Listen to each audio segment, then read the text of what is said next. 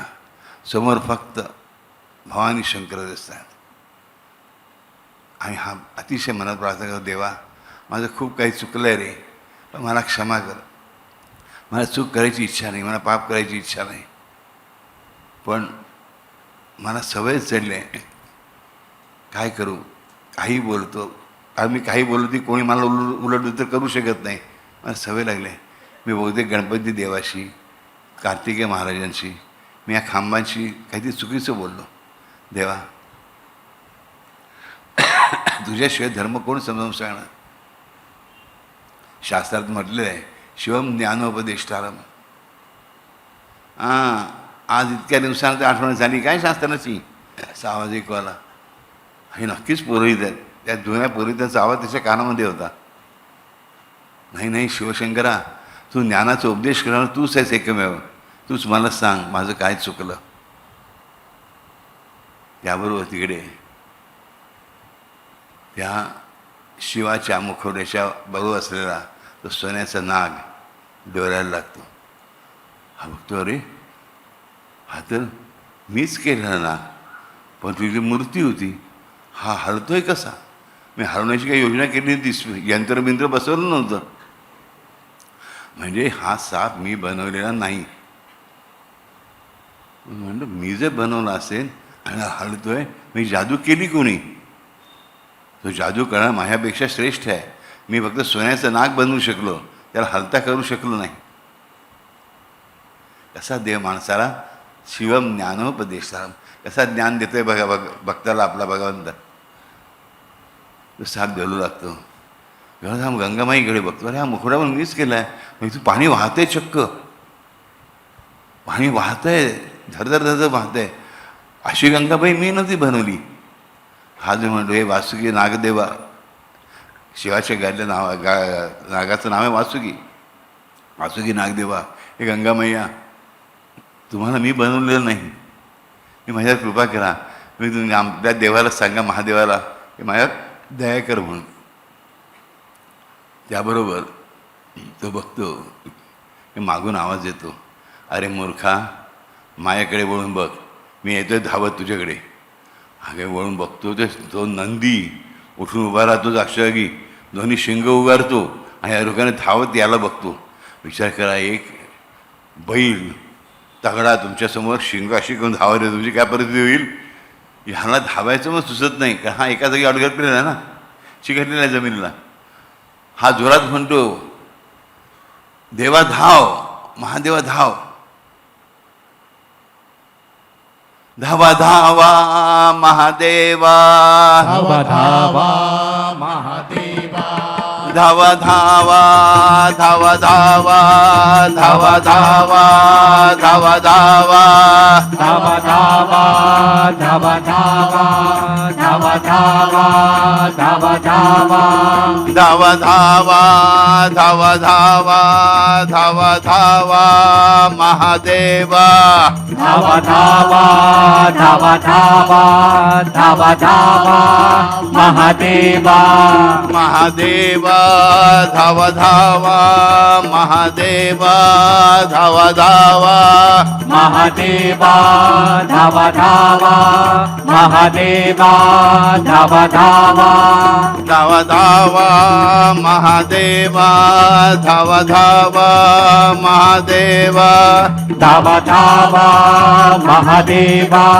धावा धावा महादेवा, अनाथांच्या नाथा तुम्ही धावा आता धावा, अनाथांच्या नाथा तुम्ही धावा आता धावा, अनाथांच्या नाथा तुम्ही धावा आता धावा, अनाथांच्या नाथा तुम्ही धावा आता धावा, अनाथांच्या नाथा तुम्ही धावा आता धावा.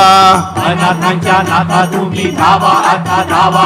मी तुमचा लेकरू तुम्ही धावा आता धावा, मी तुमचं लेकरू तुम्ही धावा आता धावा, मी तुमचे लेकरू आता धावा आता धावा, मी तुमचं लेकरू आता धावा आता धावा, मी तुमचे लेकरू आता धावा आता धावा, मी तुमचे लेकरू आता धावा आता धावा, मी तुमचे लेकरू तुम्ही धावा आता धावा, मी तुमचे लेकरू आता धावा आता धावा, मी तुमचे लेकरू देवा धावा आता धावा, मी तुमचे लेकरू देवा धावा आता धावा, मी तुमचे लेकरू देवा धावा आता धावा, मी तुमचे लेकरू देवा धावा आता धावा, देवा धावा आता धावा, देवा धावा आता धावा, देवा धावा आता धावा, देवा धावा आता धावा, देवा धावा आता धावा, देवा धावा आता धावा, देवा धावा आता धावा, देवा देवा धावा धावा, देवा धावा, देवा धावा, देवा धावा, देवा धावा, देवा धावा, देवा धावा, देवा धावा. देवा धावा आता धावा, देवा धावा आता धावा. आणि आवाज एक वाला, बालका मी तुझाच आहे. त्याने बघितलं तर मुखवटा बोलत होता. मीच बनवून घेतलेला मुखवटा, पण हा बोलला मुखवटा मी बनवलेला नाही. त्याबरोबर शिव म्हणाले, बाजूला बघ. अरे गणपती महाराज परत बसलेले आहेत, कार्तिक स्वामी बसले त्याच्या आस्थानावरती, ह्याने बनवलं आसना. तर जाऊन माफी मागून म्हणाला, गणपती राजा तुम्ही आलात, माझं काही चुकलं असेल मला क्षमा करा, मी मूर्ख आहे, मी नादान आहे. कार्तिकी महाराजांकडे गेला, अहो सोडायचं असं सोडून तुम्ही सोडून गेलात, माझ्या हातून काही चूक घडली असेल मला क्षमा करा. मग मी असं प्रेमाने बनवलं होतं, मला असं वाटतं काहीतरी चूक झाली माझी बोलण्यामध्ये, मी रागावू नका माझ्यावरती, प्लीज रागावू नका. मागे बघतो तर नंदी जाक्षागी उभा आहे. परत पहिल्यांदा बसलेला होता, मग धावत येत होता, आता उभा आहे, पण आता शिंग रोखून नाही आहे. आता तो मंत्र गज्जर करतोय, ओम नमः शिवाय, ओम नमः शिवाय, ओम नमः शिवाय, ओम नमः शिवाय. ह्याच्या लक्षात येतं की आपण हा जप करायचो घरी दररोज 111. आपण हा जप एवढ्या वर्षात कधी केलाच नाही. त्या नंदीचं जातोय म्हणलो, नंदी महाराजा तुझ्या देवाला सांग ना, मला सांगायला. नंदी महाराज म्हणतो, मी हे केलं, मी हे केलं, मी हे केलं. तुला वाटलं सगळे जग तुझ्यावर अवलंबून आहे रे. अरे सगळे जग ह्या देवावर अवलंबून आहे, लक्षात ठेव. पण देव कोणाला परावलंबी करत नाही, आणि म्हणून देव भक्ताकडून सगळ्या गोष्टी स्वीकारतो सुद्धा. तू केलेली खांब स्वीकारली, तू केलेली गंगा स्वीकारली, तू केलेला मुखवटा स्वीकारला, पण तुला अहंकार चढला की मी केलं, मी केलं, मी केलं. देव स्वीकारतो या गोष्टी, किंवा एकाच गोष्टीसाठी की तुम्हाला परावलंबी झालो होतं, आपण देवावर अवलंबून आहोत असं वाटू नये. तर आपण सुद्धा देवासाठी काहीतरी करू शकतो अशी भावना तुम्हाला निर्माण व्हावी. ही सुंदर गोष्ट आहे बघा. जर नुसतं देव देत राहिला तर माणसाला काय वाटेल, आपण लाचार आहोत. देव आपल्यासाठी सगळं करते, आपण काहीच देवासाठी करू शकत नाही. म्हणून देव सगळे उपचार स्वीकारतो, हे लक्षात घे सावकारा. सावकारी डोळे भरून येतात. सावकार म्हणतो, आता आज मी पहिल्यांदा जगायला शिकलो आहे. आजपासून मी सगळं करीन, व्यापार करीन, उदीम करीन, सगळं देवा, परंतु मला तुझ्या पायाशी घट्ट ठेव. त्यासाठी मी काय करू सांग मला. महादेवाने फक्त स्मित हास्य केलं. कर्पूर गौरम करुणावतार, करुणेचा साक्षात अवतार असा तर शंकर शिवलिंगातून प्रगट झाला. हातामध्ये त्रिशूळ, डमरू आणि एक अभयहस्त. त्या अभयहस्ताने म्हणाला, निर्भय हो, निर्भय हो रे मना, निशंक होई रे मना, प्रचंड स्वामी बळ तुझ्या पाठीशी आहे रे मना. म्हणाला. ह्याच्या अंगाला कापचं कापडं फुटलं होतं,